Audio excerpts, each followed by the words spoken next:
were you aware that there can be bad that comes from doing good? More specifically, in being consistent. Once you get really good at being consistent, there's a curse that follows.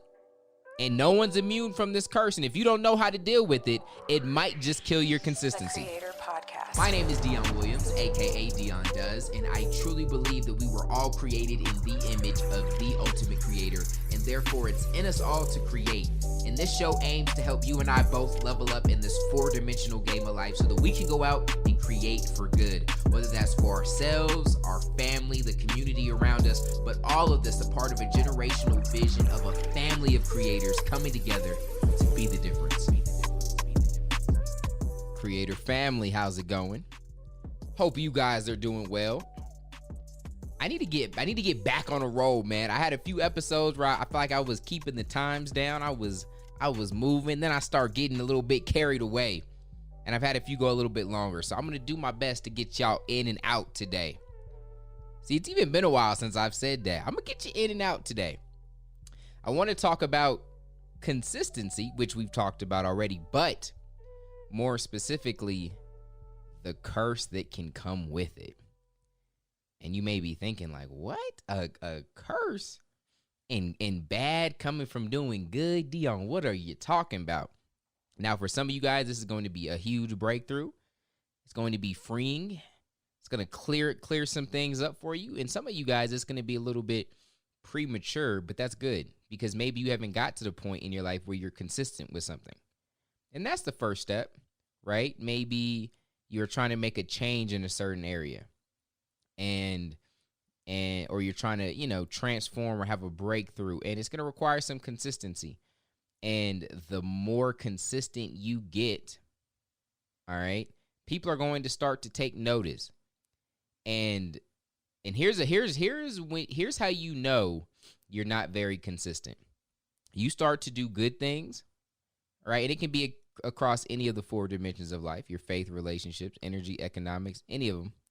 And people take notice, and they're like, "Whoa, I see you. Look at you out here, getting all your work done, right? Or look at you, being kind."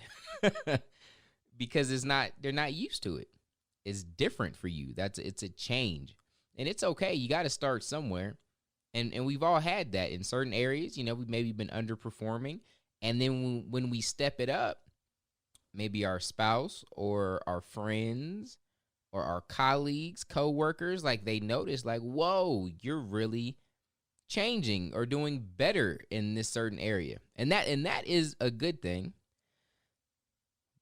But here's where the curse comes in. Once you get consistent and you are good and people can depend on you for being good and they're used to you being good, you get taken for granted.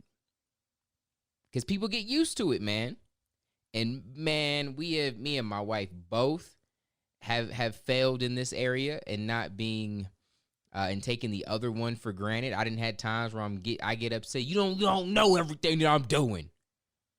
I'm working hard or whatever. And she's like, dang, you right. I appreciate you. And then vice versa, right? She gets taken for granted because she's literally Superwoman. She does almost everything. And me and my kids are used to that. We are used to her being Superwoman.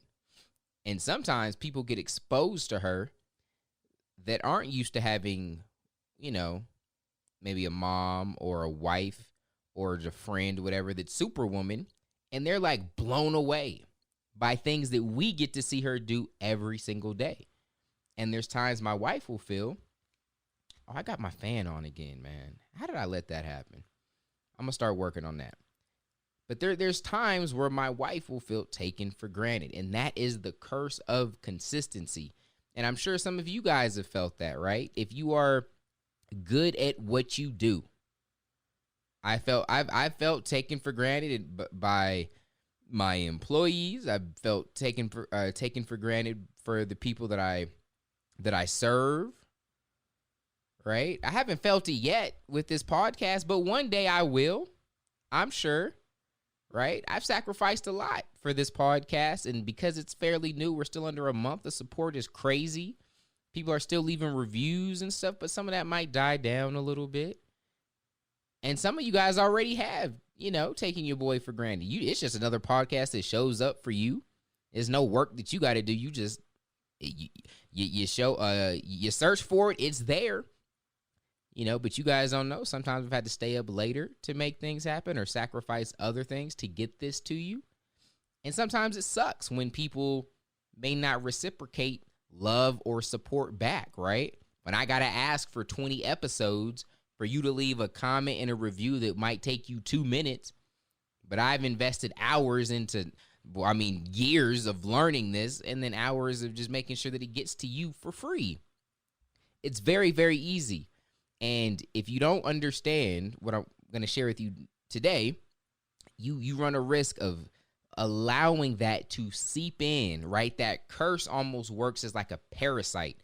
It starts on the surface and it's just like, you're a little frustrated. Like, they're taking me for granted. And then that can start to build and turn into resentment. And especially if you're in a relationship, that can get really bad and really sour really, really quick. And maybe if it's in a work, I see this a lot with a lot of my students that I help with their content creation or their businesses. They'll feel taken for granted by their audience, and eventually they get burnt out, and they don't even want to serve that audience anymore, because they're just like they're good for nothing brats. They don't care. They don't care about what I'm going through and what I'm trying to do to make this happen. And a lot of you guys have probably felt this in a lot of different ways. Now, here's what we want. Here's what we need to understand. As we look at this from a creator perspective, right? And we look at it from abundance instead of scarcity and lack, we can understand that almost no one is going to go out their way to try to take you for granted, right? We do a bad job of making the world revolve around us. We're always tuned into the radio station WIIFM. What's in it for me? And we may see a situation that has nothing, like it's not rooted in anything that's about us, but we'll make it about us. And someone could just be busy, right? They got other things. They're worried about other stuff. And it's not that they intentionally want to take you for granted. And the new mindset, the new perspective we want to have on this, that it is actually a compliment. It is a compliment for you to be taken for granted. And why is that? Because you're consistent. The fact that you show up every day as a father in your kid's life, and they don't even think to stop and thank you for that, it's because you're consistent. Now imagine if your kids had to stop in the morning and say, "Wow, mommy, daddy, thank you so much for feeding me. I love you. I'm so grateful for this meal." As parents, we would love that, right? Some grateful kids. But the reality is you don't get that every day because you feed them every day. You're consistent in that. And that was a very simple, right, example. But think about it. In what areas do you feel the most taken for granted? It's probably because you're actually doing a good job and you're just consistent.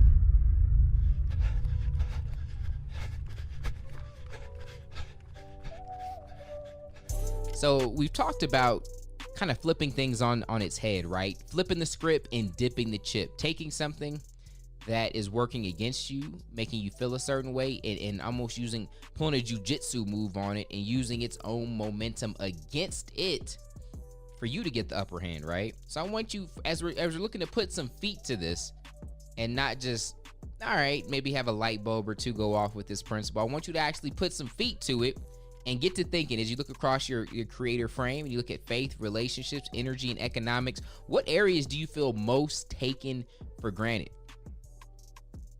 Like, in what areas do you feel like the people around you just aren't getting it? They're not maybe respecting you enough, appreciating you enough?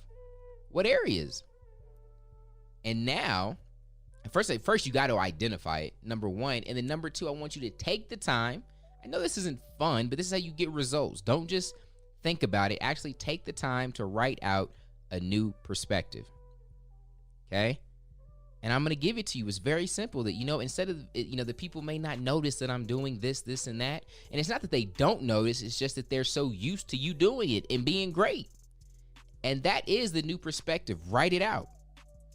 Right? And then I want you to consciously, anytime you feel yourself slipping back to feeling taken for granted, I want you to understand and work on, just like a muscle, you're going to have to work at this. I want you to understand that that is actually a good thing. And I want you to stop depending on someone else needing to affirm what it is that you are doing. Right? Because when you're in that place, when I let's say I am doing this podcast, right? If I need you to reach out to me and tell me every single time that I'm doing well and that you appreciate me, that I'm the best ever, and you couldn't live and couldn't breathe without me, right? If I needed you to keep me doing this, you have all the control. And that goes the same for your business, if that's what you're needing. And it goes the same for your relationships. It goes for the same for your health. Like, if you can't lose weight unless people are telling you, like, hey, you're looking good today, they have all the control. And that is the worst place for you to be as a creator. And we need to be moving it with abundance, but we also need to understand the control that we have. And you cannot to give that up. And we'll get into this as we talk about standards in an upcoming episode. But you got to be able to control that, right? And so when no one is saying anything, you can be your own biggest fan, because and we talked about this in one of the most recent episodes, you know why you're doing it. And that's all that matters. It doesn't matter if Dion compliments you. It doesn't matter if your mama has something good to say. You know why you're doing it. You done gone deep on your reason why. And that's all that matters. And then now you have the perspective shift of knowing that, when people are the most silent about what I'm doing, that's how I know I'm on point. I'm doing the right things. And when people get to talking about it all the time, right, and noticing, it's probably because I'm not that consistent. And so that might be a sign I need to step things up. So I hope that helped you guys. I hope that gave you a new perspective on some of the areas that you might have been feeling frustrated with. I know I've been there for sure, and I still have to remind myself to this day of this. To this day. So I hope this is a blessing. Make sure you guys go to freecreatorcode.com. Everything that I'm giving you guys in every one of these episodes works to build on the foundation of the code. The code is what we live, how we live as creators. It's 100% free to you when you go to freecreatorcode.com. I love you guys. Stay safe, stay blessed, and until next time, God first, God bless.